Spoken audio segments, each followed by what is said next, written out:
Hello friends, इस video में आपके कला शिक्षा का चौथा यूनिट डिस्कस करने वाले हैं जिसका नाम है प्रदर्शनकारी कलाएं। इसके पहले के दोस्तों 3 यूनिट हम डिस्कस कर चुके हैं। अगर आपने वो वीडियो नहीं देखे हैं तो प्लेलिस्ट का लिंक जो है डिस्क्रिप्शन में दिया हुआ है, जहां से आप सारे वीडियो जो है यूनिट 1, यूनिट 2, यूनिट 3 सारे एक साथ देख पाएंगे। और इस वीडियो में आपके चौथे यूनिट को डिस्कस करेंगे जो कि दोस्तों आपके 8 नंबर का है। और इसके सारे महत्वपूर्ण प्रश्न आपको इस वीडियो में बताने वाला हूँ। तो हमेशा की तरह वीडियो पूरा जरूर से देखना है और चैनल पर नए हैं तो सब्सक्राइब भी कर लेना है। दोस्तों, पहला टॉपिक हम यही जानेंगे कि प्रदर्शनकारी कलाएँ क्या होती हैं। तो देखिए, प्रदर्शन कला के अंतर्गत वे सभी कलाएँ समाहित होती हैं जिन्हें आंगिक, वांशिक व आहर्य और सात्विक के माध्यम से प्रदर्शित किया जा सकता है। साधारणतः जिन्हें देखा, सुना या प्रदर्शित किया जा सकता है, वे सभी कलाएँ जो हैं प्रदर्शन कला के रूप में शामिल की जाती हैं। यानी कि जिन्हें देखा जा सके और सुना जा सके और प्रदर्शित भी किया जा सके, तो ये कलाएँ जो होती है प्रदर्शनकारी कलाओं के अंतर्गत आती है। 1 नंबर का प्रश्न आ सकता है। इसके बाद में दोस्तों बात करते हैं आगे। अगला टॉपिक आता है कि प्रदर्शनकारी कला के सबसे महत्वपूर्ण घटक कौन-कौन से हैं। तो देखिए, अभिव्यक्ति और है श्रवण और है अवलोकन और है अन्वेक्षण, तो ये घटक हैं इसके। इसके बाद में बात करते हैं संगीत क्या होता है, 1 नंबर का प्रश्न आ सकता है। तो गायन, वादन और नृत्य को संगीत कहा जाता है। संगीत के 2 रूप हैं, क्रियात्मक संगीत और संगीत शास्त्र। इनके बारे में थोड़ा-सा और जानते हैं। तो यहाँ पर देखिए, क्रियात्मक संगीत की बात करते हैं तो क्रियात्मक संगीत में गायन, वादन और नृत्य की क्रियाएँ आती हैं, जैसे लोरी, बाल गीत, प्रार्थना, ईश वंदना, सांस्कृतिक समारोह में नृत्य, वादन आदि यहाँ पर आते हैं। और इसके बाद में बात करते हैं अब संगीत शास्त्र क्या होता है। तो देखिए, इसमें संगीत, ध्वनि, स्वर, लय, ताल व संगीत के इतिहास का आदि का अध्ययन किया जाता है।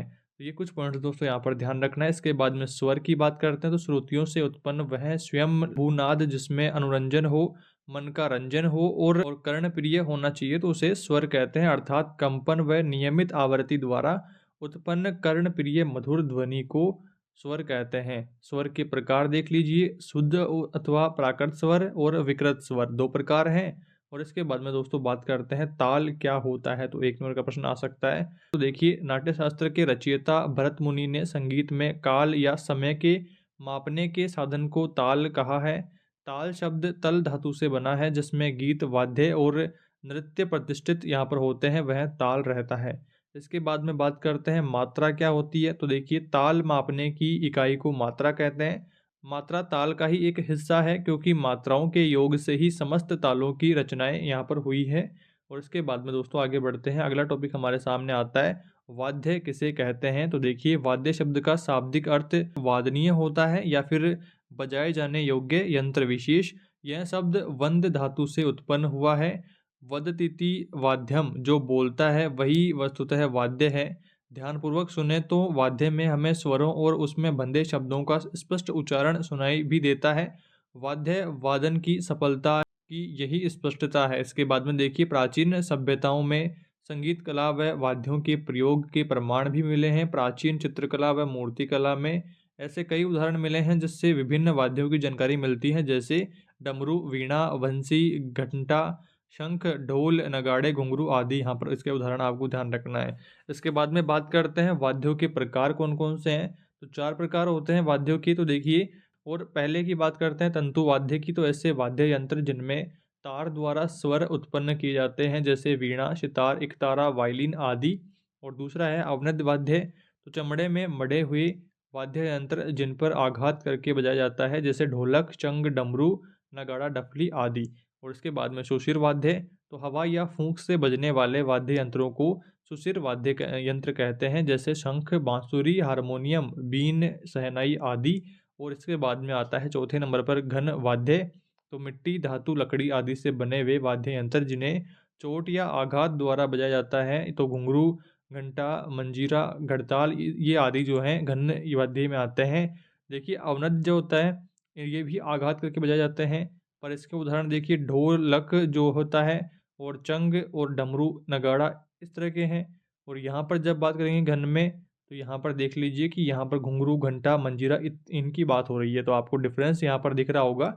इसका आपको ध्यान रखना है। इसके बाद में बात करते हैं, अगला टॉपिक हमारे सामने आता है, लोक नृत्य क्या होता है। तो देखिए, नृत्य के वे प्रकार जो क्षेत्रीयता से रचे बसे हों लोक नृत्य कहलाते हैं। वर्तमान समय में तीव्र गति से भागती दौड़ती दुनिया ने अपने रंगों से रचे बसे इन लोक कलाओं को अपने पैरों तले रौंदने का काम किया है। हम अपनी पारंपरिक विरासत को भूलते जा रहे हैं। लोक नृत्य एक ऐसी परंपरा रही है जो हमारे दैनिक व अक्षुण्ण सांस्कृतिक विरासत में उत्सवों के साथ स्वतः चलने वाली रही है। राजस्थान आज भी कई प्रकार के नृत्यों का क्रीड़ा स्थल रहा है और उक्त प्रकार के नृत्यों की अनेक परंपराएं यहाँ विद्यमान हैं। इनमें से मारवाड़ की कठपुतली, डिड्या, तेरताली, रावण हत्ता, बीकानेर का रास और अग्नि नृत्य, शेखावाटी की कच्ची घोड़ी, जालोर का ढोलनाथ, मेवाड़ की गवरी, घूमर और भवाई नृत्य प्रसिद्ध हैं जो वास्तव में हमारे राष्ट्र के धरोहर हैं। इसके बाद में बात करते हैं कुछ महत्वपूर्ण लोक नृत्यों के बारे में। तो देखिए, पहला लोक नृत्य आता है घूमर के बारे में बात करते हैं। तो घूमर के बारे में आपको कुछ बातें ध्यान रखनी है, जैसे राजस्थान में घूमर नृत्य सब जगह नाचा जाता है। गणगौर तीज, दुर्गाष्टमी और होली पर प्राय सभी जिलों में महिलाएं घूमर की झनझन में मस्त हो जाती है। इस नृत्य में ढोल और चंग वाले के चारों ओर स्त्रियां एक घेरा डाल लेती हैं और अपने पैरों में बंधे बिच्छुओं की संगत ढोल वाले से मिला लेती है और हाथ पे थाली लेकर के घूंघट निकालकर घूमती हुई नाचती रहती है। जयपुर, जोधपुर घूमर के प्रसिद्ध स्थान यहाँ पर रहे हैं। इसके बाद में दूसरे नंबर पर है तेरह ताली नृत्य। तो इसमें देखिए, यह नृत्य राजस्थान के मारवाड़ में कहे जाने वाले रामदेव जी के पुजारियों द्वारा ताल और लय के आधार पर नाचे जाने वाला आकर्षक नृत्य है। और इसी के साथ में इसमें कुछ और पॉइंट्स आपको ध्यान रखने हैं, जैसे एक स्त्री अपने एक पैर पर 7 मंजीरें, दोनों हाथों पर 2-2 और ललाट पर एक मंजीरा बांध करके और मुंह में तलवार दबाकर सर पर दीपक रखकर और एक हाथ के इशारे से रामदेव के भजन गाती हुई दर्शकों को चकित कर देती है। इसके साथ दो पुरुष एक तारे पर भजन करते हुए संगीत करते हैं। दर्शकों के मनोरंजन के लिए कभी कभी ये गाय का दूध दूहना, रोटी बनाना, बच्चे को दूध पिलाने आदि प्रदर्शन भी बड़ी खूबी से करती है। तो ये नृत्य दोस्तों आपको यूट्यूब पर या फिर गूगल पर सर्च कर लेना है। इसके बारे में पिक्चर्स वगैरह, इसके वीडियोज़ आपको मिल जाएंगे। उनको आपको थोड़ा सा टाइम निकाल करके और देख लेना है, ताकि आपको ठीक तरीके से कॉन्सेप्ट क्लियर हो जाएगी किस तरह का डांस ये होता है। उसके बाद में तीसरे नंबर पर आता है भुआई नृत्य। यह भी दोस्तों काफ़ी महत्वपूर्ण है। इसमें देखिए, यह नृत्य वैसे तो राजस्थान के प्रत्येक हिस्सों में नाचा जाता है, किंतु मेवाड़ में भीलों के भाट इसका बहुत सुंदर रूप से प्रदर्शन करते हैं। भाट अपने सिर पर 7 या इससे भी अधिक घड़े एक के ऊपर एक रख करके जमा करके रख लेते हैं और पैरों में घुंघरू बांध करके दोनों हाथों में दीपक रख के चंग और झांझ के झंकार के साथ में नाचना आरंभ कर देते हैं। इस प्रकार यह नृत्य के कई भाव, जैसे पूजा, पनघट, होली के प्रदर्शन इस खूबी से प्रदर्शित करता है कि देखने वालों के दांतों में उंगलियां दबाने लग जाते हैं देखने वाले। तो ये भी नृत्य आपको ध्यान रखना है। इसके बाद में अगला नृत्य आपके सामने आता है कच्ची घोड़ी नृत्य। इस नृत्य में देखिए, कच्ची घोड़ी विशेष करके शेखावाटी की तरफ के निवासी बहुत सुंदर ढंग से प्रस्तुत करते हैं। इस नृत्य के साथ झांझ और ढोल बजता है। 5-7 पुरुषों का एक गिरोह काष्ठ की घोड़ियों को अपने कमर में बांध करके सर पर नूरी कलगी लगा करके विविध नृत्य करते हैं, जिसमें पट्टाबाजी, सेठ और ब्राह्मण की बड़ी यहाँ पर प्रसिद्ध है। ये देखिए, कच्ची घोड़ी मतलब कि नकली जो लकड़ी की घोड़ी होती है उसको पहन करके डांस करते हैं, कॉस्ट्यूम इसकी होती है। पुराने ज़माने में यह कच्ची घोड़ी नाचने वाले गुप्तचरों का कार्य करते थे और उसी वेशभूषा से दुश्मनों के खेमों में पहुंच करके मनोरंजन के द्वारा दिल बहला करके जानकारी लेकर के अपने खेमों में लौट जाते थे। यानी कि गुप्तचरों का काम करते थे, जासूस होते थे। ये कुछ पॉइंट्स आपको यहाँ पर ध्यान रखना है। इसके बाद में अगला टॉपिक हमारे सामने आता है दोस्तों, आपके लिए राजस्थान के प्रमुख लोकगीत की बात करते हैं। तो पहला लोकगीत आपके आता है महत्वपूर्ण केसरिया बालम मांड गायन शैली से ये बिलोंग करता है। ये भी दोस्तों आपको ध्यान रखना है, 1 नंबर का प्रश्न पूछा जा सकता है कि केसरिया बालम किस गायन शैली से बिलोंग करता है, किस गायन शैली से संबंधित है। तो यहाँ पर देख लीजिए, केसरिया बालम आवोनी पधारो मारे देश, ये गाना आपने सुना होगा, गीत आपने सुना होगा। यह मांड आज विश्व भर में राजस्थान की पहचान बन गया है। मांड गायन शैली राजस्थान के प्रमुख लोक गीतों की श्रेणी में आता है। राजस्थान में मांड गायकी के अनेक स्वरूप प्रचलित हैं। इनमें श्रृंगारिक भाव की विशेषता भी पाई जाती है और कुछ तो मांड गायकी ऐसी है जो राजा महाराजाओं की प्रशंसाओं के लिए गाई जाती है। तो राजा महाराजाओं की प्रशंसाओं के लिए कौन सी मांड गायकी गाई जाती है, तो यहाँ पर आपको केसरिया बालम या फिर इनके बारे में आपको जानकारी देनी है। इसके बाद में दोस्तों आगे बढ़ते हैं। अगला हमारे सामने गीत आता है कुर्जा। कुर्जा गीत देखिए, कुर्जा एक पक्षी है।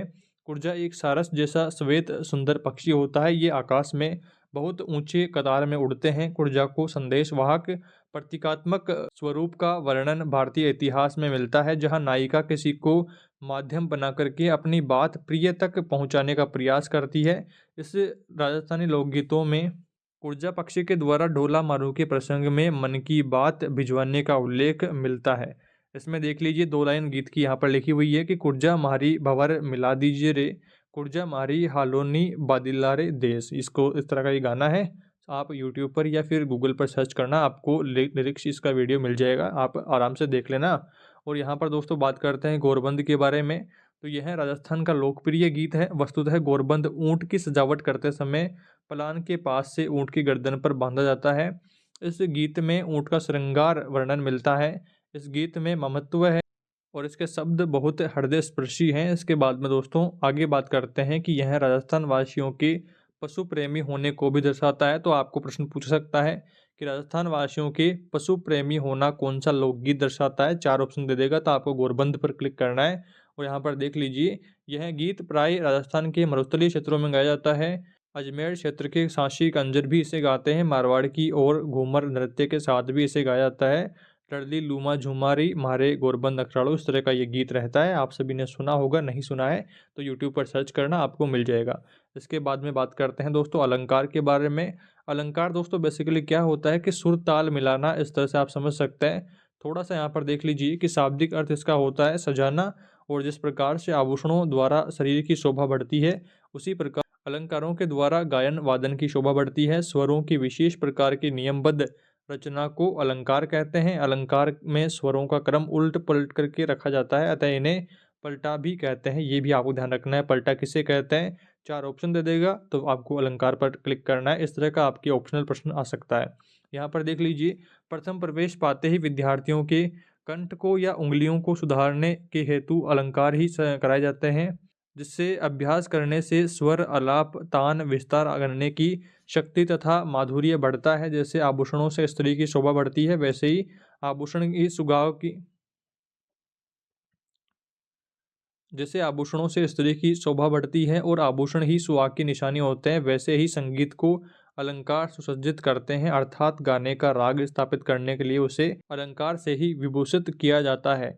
अब देखिए 2 लाइनों में भी आप इसे समझ सकते थे, पर अगर आपके 3-4 नंबर का ये प्रश्न आता है तो आपको किस तरह से उसमें लिखना है, तो उसके लिए थोड़ा सा और डिटेल में मैंने यहाँ पर बताया है। इसके बाद में दोस्तों आगे बढ़ते हैं। अगला टॉपिक हमारे सामने आता है दोस्तों आपके भारतीय वाद्यों की श्रेणियां क्या क्या हैं। 4 श्रेणियां हैं जिनके बारे में मैंने आपको ऑलरेडी बता दिया है अभी, कि तंतु वाद्य होता है। यहाँ पर तंत्र नहीं है, तंतु, आपको थोड़ा सा करेक्शन यहाँ पर कर देना है। तंतु वाद्य, दूसरा सुशिर वाद्य, तीसरा अवृद्ध वाद्य और चौथा है घन वाद्य। तो इनके बारे में मैंने आपको अभी डिटेल में बता दिया है, यही सब आपको ध्यान रखना है।